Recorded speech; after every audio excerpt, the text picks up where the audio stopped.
देखिए अभी आप लोग को क्या बताया जा रहा है कि फर्टिलाइजेशन के बाद की घटना के बारे में हम लोग पढ़े है ना। हम आप लोग को रिपीट कर दे कि इंडोस्पर्म क्या है जी, इंडोस्पर्म। ध्यान से सुनेंगे, इंडो इसको हिंदी में क्या बोला जाता है, भ्रूण पोष। नाम से देखिए, भ्रूण यानी भ्रूण को क्या करता है, पोषण देता है। भ्रूण को क्या करता है, इसका जो निर्माण होता है वह किससे निर्माण होता है, प्राइमरी इंडोस्पर्म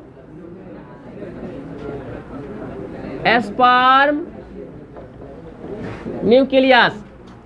इंडोस्पर्म का जो निर्माण होता है वह प्राइमरी इंडोस्पर्म न्यूक्लियस से होता है, यानी कि किससे होता है, 3N से। हम बताए थे ना, डबल फर्टिलाइजेशन जब होता है तो 3N निर्माण होता है ना, ट्रिपलेट का निर्माण होता है ना, त्रिसंलयन होता है ना।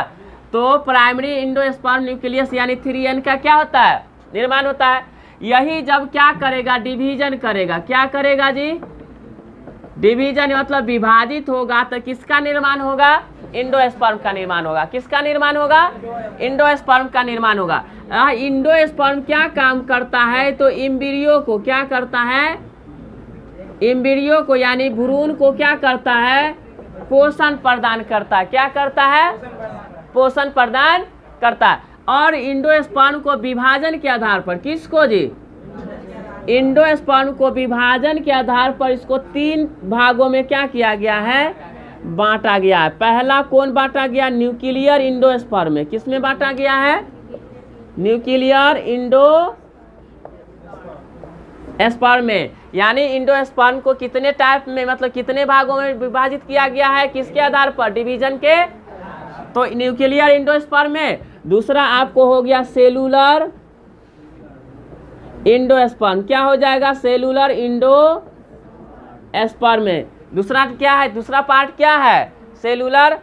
तीसरा जो है हेलोबियल है। क्या है जी, हेलोबियल इंडोस्पर्म। क्या है, हेलोबियल इंडोस्पर्म।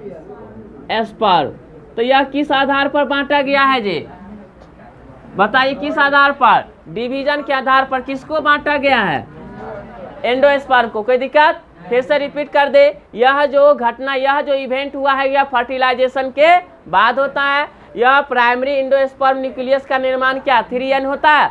यही 3N डिवीजन करके किसका निर्माण करता है, इंडोस्पर्म यानी भ्रूण पोष का।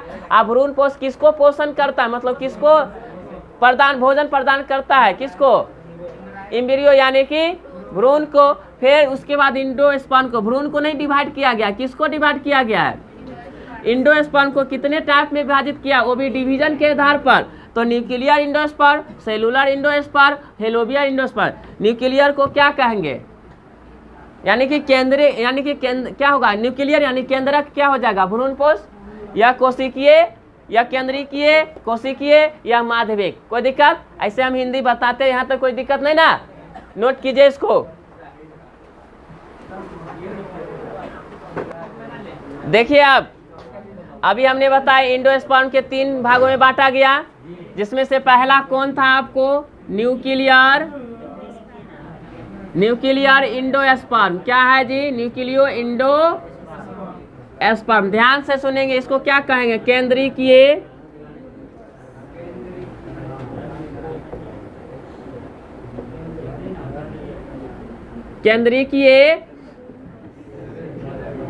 भ्रूण पोष। क्या होगा, केंद्रीय भ्रूण।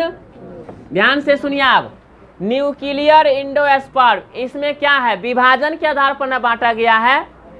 बताइए इंडोस्पर्म को किसके आधार पर बांटा गया है, तो देखिए न्यूक्लियर इंडोस्पर्म में जो डिवीजन होगा, वह डिवीजन मतलब विभाजन, डिवीजन मतलब वह किसका डिवीजन होगा, न्यूक्लियस का डिवीजन होगा। किसका डिवीजन होगा जी, मतलब केंद्रक का डिवीजन होगा। किसका होगा, केंद्रक का डिवीजन सिर्फ होगा, लेकिन इसमें क्या होगा, भित्ति का निर्माण, वाल का निर्माण, इसमें फॉर्मेशन वाल का क्या होगा, नहीं होगा। तो उस जिसमें केंद्रक केवल डिविजिबल यानी डिवीजन होगा, केंद्रक या न्यूक्लियस का डिवीजन होगा, तो उसको कौन डिवीजन कहेंगे, न्यूक्लियर स्पर्म, मतलब इंडोस्पर्म में डिवीजन होगा तो उसमें क्या डिवीजन होगा, केवल न्यूक्लियस का होगा, तो उसको क्या कहेंगे, न्यूक्लियर इंडोस्पर्म कहेंगे। इसमें भित्ति का यानी वाल का निर्माण नहीं होगा, कोई दिक्कत नहीं ना। दूसरा क्या था आपका, सेलुलर, क्या था जी, सेलुलर इंडोस्पर्म, क्या होगा, सेलुलर इंडोस्पर्म। ध्यान से सुनेंगे पहले। अब देखिए सेलुलर को क्या बोलेंगे, कोशिकीय, कोशिकीय भ्रूणपोष, क्या बोलेंगे, कोशिकीय। तो देखिए कोशिकीय भ्रूणपोष में क्या होगा, इसमें सेल का नहीं, इसमें भित्ति का निर्माण नहीं ना हुआ था, लेकिन इसमें क्या होगा, सेलुलर एंडोस्पर्म में सेल यानी कोशिका भित्ति का निर्माण होगा। इसमें किसका फॉर्मेशन होगा, इसमें जो फॉर्मेशन होगा वह किसका फॉर्मेशन होगा जी, सेल वाल का, किसका होगा, सेल वाल यानी कोशिका भित्ति का, किसका होगा, कोशिका भित्ति का। एक आपका कौन आ जाता है, हेलोबियल। पहले इतना समझ में कोई दिक्कत नहीं ना। देखिए न्यूक्लियर इंडोस्पर्म और सेलुलर इंडोस्पर्म के बाद कौन आता है, हेलोबियल। क्या देखिए हेलोबियल इंडोस्पर्म डिवीजन करेगा किसका, प्राइमरी इंडोस्पर्म न्यूक्लियस का। तो 2 सेल का यानी 2 सेल का निर्माण होगा, कितने सेल का, यानी कि सेल का निर्माण होगा, 2 सेल का निर्माण होगा, जिसमें से एक सेल क्या होगा, लार्ज होगा। एक सेल क्या होगा जी, लार्ज होगा, और एक सेल क्या होगा, स्मॉल होगा। कोई दिक्कत, यह किस में हुआ, हेलोबियल इंडोस्पर्म में हुआ। कोई दिक्कत, नोट कीजिए इसको। देखिए आप लोगों को अभी बताया गया था किसके, इंडोस्पर्म के बारे में। एक आता है पार्थेनोकार्पी, क्या है, ध्यान दीजिएगा, पार्थेनोकार्पी, क्या है यह वर्ड, पार्थेनोकार्पी। इसको अनिषेक फलन कहते हैं, क्या बोलेंगे, अनिषेक फलन, नाम से देख रहे हैं, अनिषेक फलन क्या है, अनिषेक फलन है। तो पार्थेनोकार्पी किसको कहते हैं कि कुछ पौधे ऐसे होते हैं जिसमें बिना निषेचन के फल का निर्माण होता है।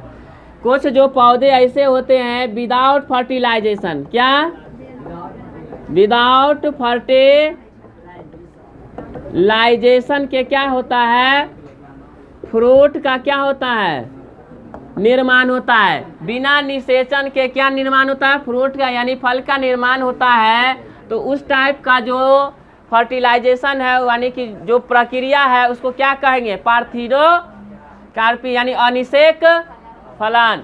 बिना निषेचन का जिसमें होगा उसको क्या कहेंगे, पार्थेनोकार्पी अनिषेक फलन। तो फल का निर्माण हुआ, यह खासकर जैसे बनाना में, एग्जाम्पल किस में हो जाता है, ये सब बनाना, ये सब केला सब में यह कौन सा होता है, बनाना, इस सब में कौन सा प्रोसेस होता है, पार्थेनोकार्पी। कोई दिक्कत